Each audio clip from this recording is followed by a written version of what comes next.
사진 한 장씩 그냥 나눠 주시면 됩니다. 그리고 전달해 주시면 되겠습니다. 예, 고를 시간이 없습니다. 그냥 앞에 거 한 장씩 사진 하나씩 받으시죠.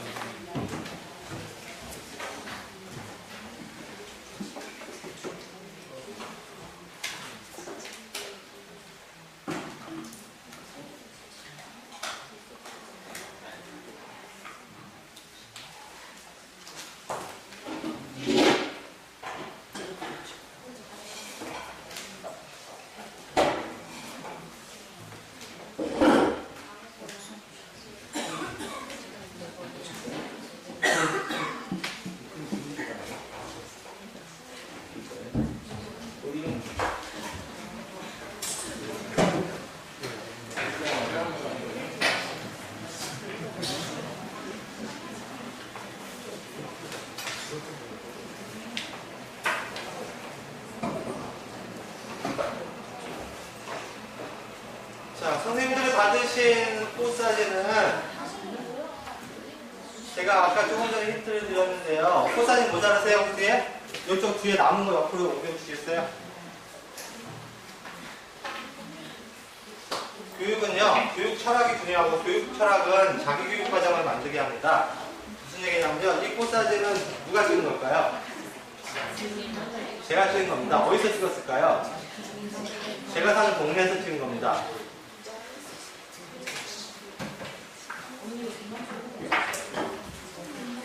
괜찮죠? 그런 게 자기 삶을 사는 거 아닐까요? 그죠? 제가 찍었고요. 저희 동네 꽃사진이에요. 저희 동네가요, 여기 익산보다 자연공간이 더 없어요. 인천의 저수지 지역이거든요.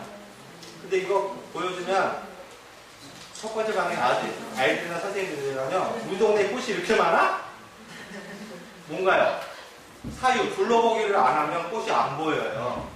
예? 의미 삼지 않으면 꽃이 없다고요. 그죠? 의미 삼는 순간, 둘러보는 순간 이 꽃이 이렇게 많아요. 몇백 가지 꽃이 한 골목에서 자라고 있어요. 이거를 이제 아이들하고 같이 나가서 찍습니다. 사진 찍고 와가지고요. 그 꽃잎을 그리게 합니다. 어떻게 그리게 하냐면요. 찍어와요. 지금 이제 엄마한테 꽃잎을 그려요. 이렇게 옮겨서 종이하고 그래서 가위로 오려요. 그러면 이렇게 낱개가 되잖아요. 꽃잎이. 죄송합니다. 이거 시간이 없어서 이거 실습 못하는 거라 말씀만으로 이해하실 이렇게 꼭 방법을 외우려고 하시는 것도 좋지만 의미를 좀 받아들이시면 선생님이 만들 수 있습니다. 꽃잎을 종이에 그려가지고 가위로 오려요. 자기 꽃을 맞춰보라고 해요. 근데 이게 꽃이에요. 꽃을 만드신 건데 이거 무슨 꽃 닮았나요? 아시는 분 계신가요? 나비 같아. 나비 같은데 이게 이 꽃이 좀 나랑 비슷한 게 있어요. 네발톱이라는 꽃이에요. 네, 여기 이 사진 가지고 계신 분 들어보세요. 이 꽃 사진 가지고 계신 분. 파란색 네발톱 사진이 있으실 텐데 여기 보라색이 있을 때 하얀색 이렇게 뾰족뾰족하게 발톱처럼 내려오는 꽃 사진이 있는데. 근데요, 이거를 6사람이면 각자 꽃잎이 다 달라요. 꽃잎을 두 사람씩 모으라고 합니다. 그래서 꽃이 아닌 다른 걸 만들어 보라고 해요. 그럼 이게 이제 진짜 이제 잠자리 같은 걸 만드는 거죠. 그거 가지고 이제 퍼즐놀이처럼 하는 거예요. 그래서 6명이 모여서 전혀 새로운 그림을 만드는 거예요. 이게 우물이고, 그리고 토끼가 있고, 여기 나무가 있고 이렇게 만듭니다. 서로 대화를 해야만 이 장면을 만들 수 있거든요. 한 장면이 끝이 아니고 이거를 4번, 5번 바꿔줘요. 어떻게 바꾸냐면요. 시간이 예를 들면 아침이었어요. 여기가 점심때가 됐어요. 그럼 이거 장면 어떻게 바뀌었어요? 그럼 또 자기들끼리 막 바꿔요. 등장인물도 바뀌고 설명도 바뀌고 4컷 정도, 5컷 정도 만들어서 사진을 찍습니다. 나눠드려요. 그리고 70대 노인분이세요. 지난번에 얘기 나눴던 것을 글로 옮겨요. 그래서 동화책을 만듭니다. 아이들도 똑같이 이렇게 하거든요. 그래서 동네 꽃의 얘기에서부터 출발해서 꽃잎을 올려서 여러 사람들끼리 상의해서 꽃잎을 모아서 어떤 새로운 장면을 만들고 그렇게 대화한 내용을 기억했다가 그 다음 주에 동화를 쓰고요.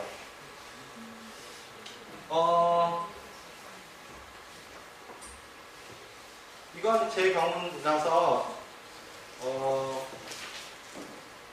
이 수업이 상위 수업과 어떻게 연결될 거냐를 찾아야 되잖아요. 근데 어떻게 하면 좋을까요? 일단 쉬운 것부터 치면 이 의미를 담는 표지예요. 글자 들어가고 이 앞에 표지 그림 보시면 자기가 만든 꽃잎 넣고요. 자기가 갖고 있던 사진 넣거든요. 그래서 재료를 하나도 안 버려요. 오리고 나무 종이 다 모아놨다가 다음에 또 쓰거든요. 그런 것도 중요한 거고. 제가 이 수업에서 못했던 거는 글씨의 모양이나 이런 거, 의미를 담는 글씨에 대한 얘기들은 못했어요. 제가. 그리고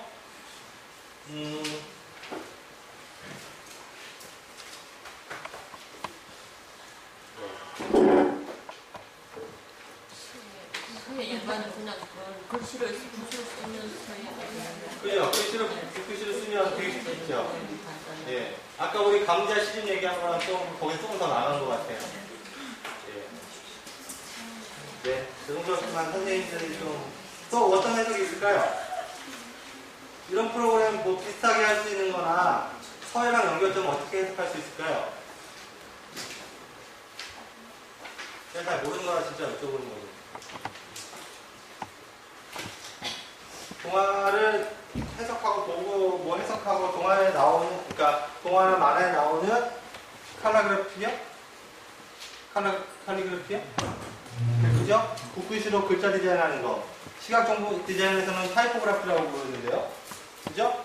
근데 칼리그래피는 붓으로 하잖아요. 그죠? 그러니까 그 디자인이라고 하는 글자의 디자인도 아이들과 교육할 때는 글자가 갖고 있는 성격, 내지는 글자가 옮기려고 하는 사물이나 현상을 형태적이거나 느낌적으로 잘 옮기는 것으로 가는 수업을 하시는 선생님이 있을 수도 있고, 때에 따라서 어떤 선생님은 아까 감자 수업처럼, 그죠? 광고성 칼리그래피가 아니라, 그죠? 시에 관련된 칼리그래피를 할 가능성이 있다는 거죠. 그죠? 그렇다면 어떻게 됐던 동화의 어떤 장면을 만들 수 있다면, 그걸 아이가 직접 쓸 수 있다면 문장이 길 필요는 없고요. 그걸 의미가 이미 삼아진 걸 붓글씨로 쓰면 좋죠. 제가 못하는 건 이 수업에서의 글씨는 다들 이렇게 그림에 집중되어 있고 글씨 쓰기에 연습이 안 되잖아요. 자료 보더라도. 칼리그래피인가?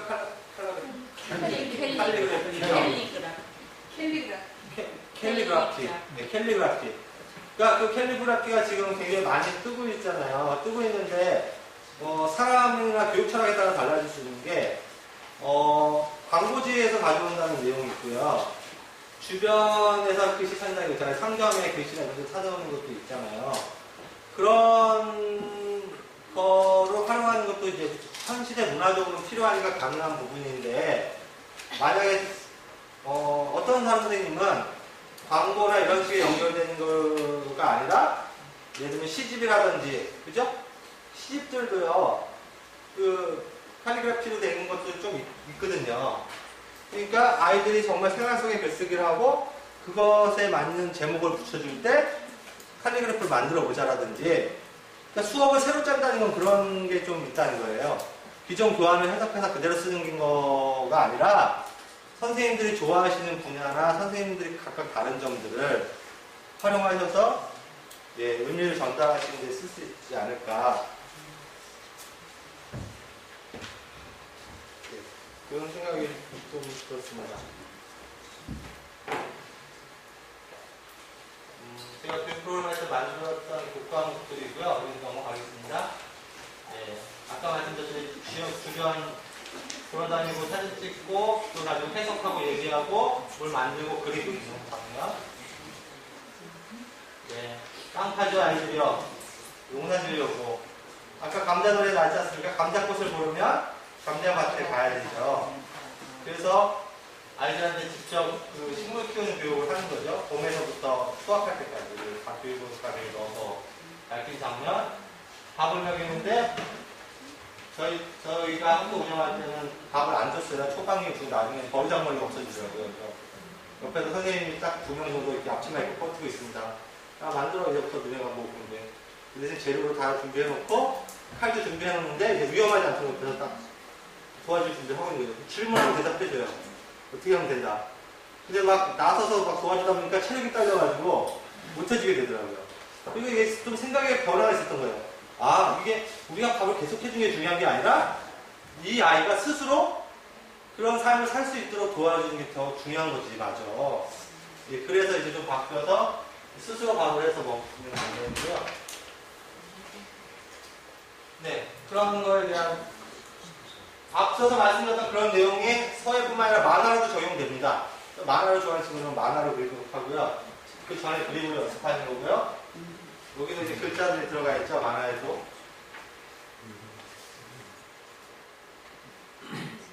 네, 그런 교육과정을 통해서 만드는 자료집들이고요. 자료집들을 좀 가져왔었는데 오늘 보여드리기 좀 어려울 것 같습니다. 그리고 아이들 가르치는 거 이렇게 저희는 이게 2006년도에 진행한 교육과정을 여기서 정리를 해놓은 거거든요. 이거 보여드리는 이유는 뭐냐면요. 선생님들이 하시는 지금의 문화예술 교육에서의 서예 교육은 지금 동시대에 되게 중요한 일일 수 있어요. 왜냐하면 서예가 아까 그 월간 서예 잡지 6월호에 나오는 것 중에 되게 중요하고 의미 있는 가사가 지금으로부터 500년 전에 어떤 분이 부인한테 쓴 편지가 한글 편지가 발견된 거예요. 그때는 타이핑 컴퓨터가 없었겠죠. 당연히 붓글씨로 썼고 그 대신 이제 한글로 되어져 있는데 그때는 이상하게 아래 한자 이런 거 있는 지금의 한글 형태는 좀 아닌데 근데 자기가 바빠서 외근 나가 있는데 부인한테 너무 미안해서 화장품하고 바늘 6개를 당신한테 보낸다. 너무너무 사랑한다. 내가 집에 못 가더라도 이해해줘. 그랬더니 그 부인의 무덤에서 나온 거예요. 그 편지가 얼마나 했으면 뭐 유언했을 수도 있고 다른 분들이 넣어줄 수도 있죠. 머리맡에서 그 편지가 나와서 우리나라의 한글 편지 중에 기존에 있던 것보다도 몇십 년 전 걸로 이제 판명이 됐나 봐요. 그걸 소개하는데 그 당시에 똑같은 거죠. 부부사랑이라는 게. 그죠? 생각하는 마음도 전하고 물건도 전하고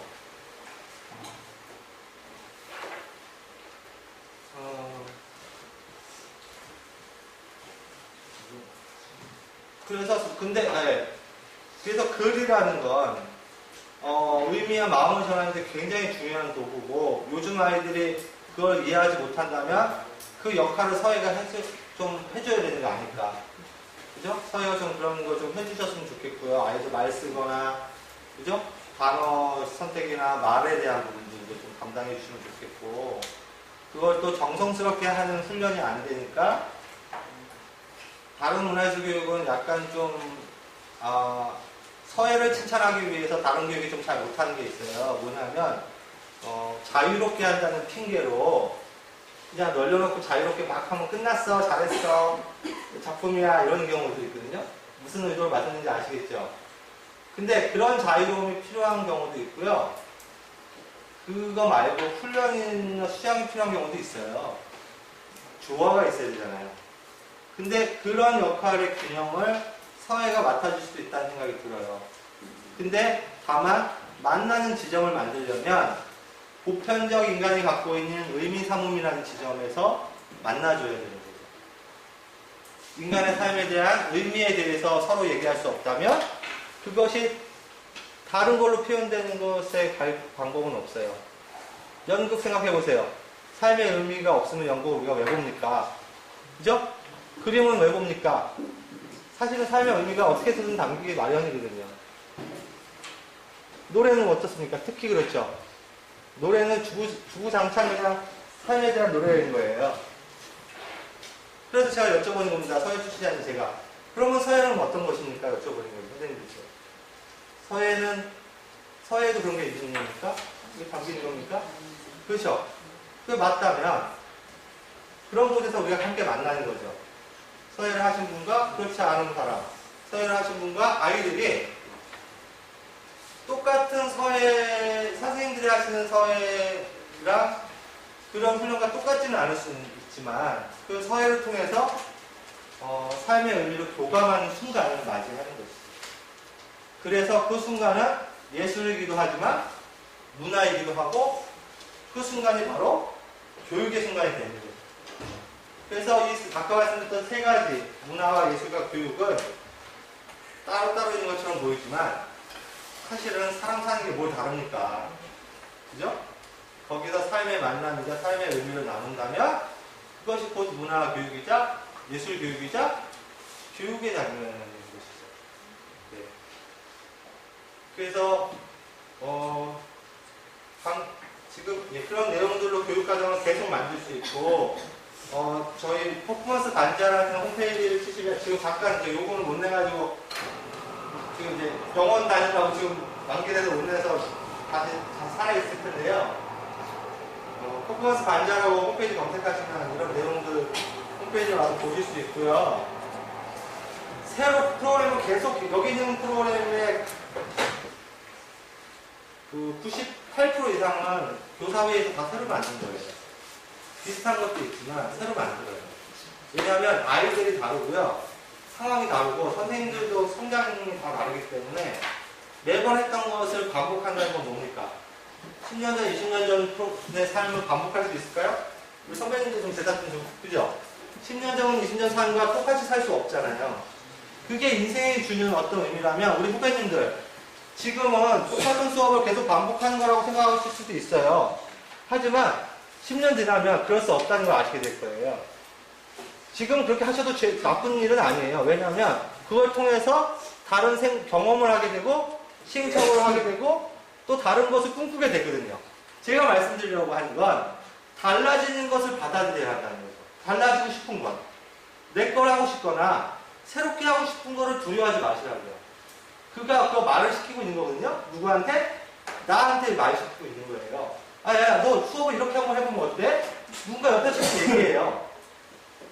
귀신 얘기가 아니고요. 그건 이제 심리학으로 얘기하면 자기와 자아야 되는 거죠. 내 안에 여러 명 있는 거 아시잖아요. 네? 한 사람 안에 혼자만 있는 거 아니잖아요. 그죠? 이 안에 최소한 2명 이상이 있다고요. 자기 안에. 말을 자꾸 겁니다. 자기 자신한테. 야, 이건 이렇게 해봐야 되는 거야. 가서 사진 좀 찍어봐. 가서 뭐 좀 연수 좀 받고 와봐. 야, 너 갔다 온 거 네가 글로 얘기하려면 네가 먼저 자기 글 써야 될걸? 야, 선생님이 시인이 아닌데 어떻게 애들한테 시를 쓰라고 하냐? 자꾸 올라온다고 이게. 그 얘기를 듣는 순간 자꾸 놓치지 마시라는 거예요. 인생은 치열하고 서해 문화예술 교육은 이 치열한 사회 속에서 사회가 갖고 있는 진정한 의미를 뿌리내리기 위해서 동시대 문화적 현상을 만들기 위한 꿈을 가지고 태어난 자리예요, 이 자리. 그죠? 그렇지 않습니까? 전통만 있는다는 게 아니고 이 시대의 서해의 의미를 반영하고 새롭게 해석하기 위한 루트, 길로서 이 문화예술 교육에 온 거예요. 되게 중요한 장면이라는 거죠. 그죠? 서예 교육을 받으시고 전시를 하는 거 이외에, 그죠? 시민들과 만나고 아이들과 만나서 칼리그래피라고 하는 광고적 효과라는 상업적인 거나 이런 거가 아니라 공공적인 거. 만남에 대한 거, 인생에 대한 거, 문화에 대한 얘기를 하는 장면을 지금 서예가 문화예술 교육을 통해서 그 장면을 만났다는 거죠. 또 저는 되게 중요한 거예요. 이것으로서 이제 2000년대의 한국 사회에서의 2100년 단위 2000년이요. 1000년 단위 2000년은 아니고, 그죠? 2100년이 되기 전까지 한국 사회에서 서예가 문화적으로 어떤 해석을 갖고 있고 어떤 활동을 했느냐에 말 그대로 중요한 획을 그을 수밖에 없는 장면이라는 거죠. 그러면 이 시기를 지나고 나면 아마 과거에 문인들이 썼던 서예가 아니라, 그죠? 문인들의 서예, 문인화와 함께 달려갔던 그들의 서예와 정각이 아니고, 그죠? 예. 전국이니까 그냥 쓰겠습니다. 우리 민중들의, 그죠? 이 서민들의, 옛날처럼 귀족이 글 쓰시는 시대가 아니라 평범한 많은 사람들이 글을 쓰고, 그죠? 그들이 서예를 할 수 있는 맞이한 이 시대를 우리가 기념할 수 있다는 거죠. 왕족이 아니고 귀족이 아니고 양반이 아니어도, 예? 그들의 문이라가 아니라 우리 서민들의 뭐라고 그래야 됩니까? 그럼 더 이상 문이라가 아니잖아요. 그죠? 그런 거 제 말 맞잖아요. 우리 아이들이 이걸 한다면 어떻게 보면 언어적으로는 더 이상 문이라가 아닌 게 되는 거죠. 문이라의 전통을 가져왔지만 우리 아이들이 문인의 그런 성격과 다르니까 다른 이름을 붙여줘야 될지도 모르면 변화의 지점일 수도 있다는 거죠. 네. 자, 그래서 부족하지만 이제 마치려고 하는데요. 시간이 다 되시나요? 예. 남은 점들이 또 있지만 아쉬움을 제가 시간을 잘 못 챙기는 걸로 좀 제 탓으로 돌리면서 마치려고 합니다. 마지막에 말씀드린 것처럼 서해에 대한 내용들을 제가 잘 아는 바가 많지 않아서 직접적인 도움은 못된 점은 좀 아쉽게 생각하고요. 다만 선생님들 만나 뵈있어서 되게 영광이었고 어떻게 보면 익숙치 않은 얘기들을 이렇게 열심히 들어주신 점은 감사합니다. 특히 좀 차별도 좀 있을 수 있어요. 열심히 쳐다봐 주셔서 용기 내서 끝까지 얘기할 수 있도록 도와주시는 몇몇 선생님들 특히 감사드리고요. 예. 이거 우리 제가 좀 부족하거나 아니면 이해가 안 되신 부분들이 있으실 수 있겠지만 단거에 부탁을 드리면 선생님들이 책임지시는 문화니까요. 후배님들, 선배님들께 많이 질문해 주시고 선배님들이 또 사랑으로 또 후배님들 대해주시고 계시니까 그래서 일단 이 그룹에서의 문화가 이렇게 서로 질문하고 서로 공유가 많이 되고요. 또 외부적인 수혈이나 이런 거울에 비춰보면 이런 연수 자리에서 하시는 거잖아요. 그래서 이렇게 잘 이렇게 소화하시고 공유하시면 선생님들 각자뿐만이 아니라 이 서해 문화예술교, 서해 문화활동들이 많은 사람에게 도움이 될 수 있는 일이니까 저의 부족함을 떠나서도 선생님들이 좀 그런 역할을 많이 해주시면 고맙겠습니다. 네, 오늘 고생 많으셨습니다.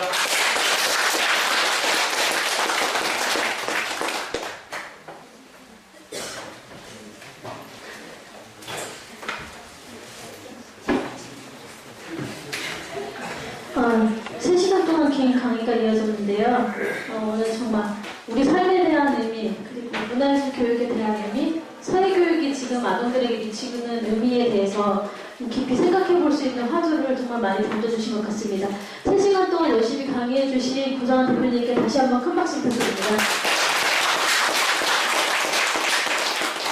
네, 지금부터 한 10분 동안 쉬는 시간 갖고요. 그 다음 시간 이어가도록 하겠습니다. 뒤에 중요한 얘기들이 굉장히 많아요. 그래서 웬만하면은 좀 시간이 촉박한 선생님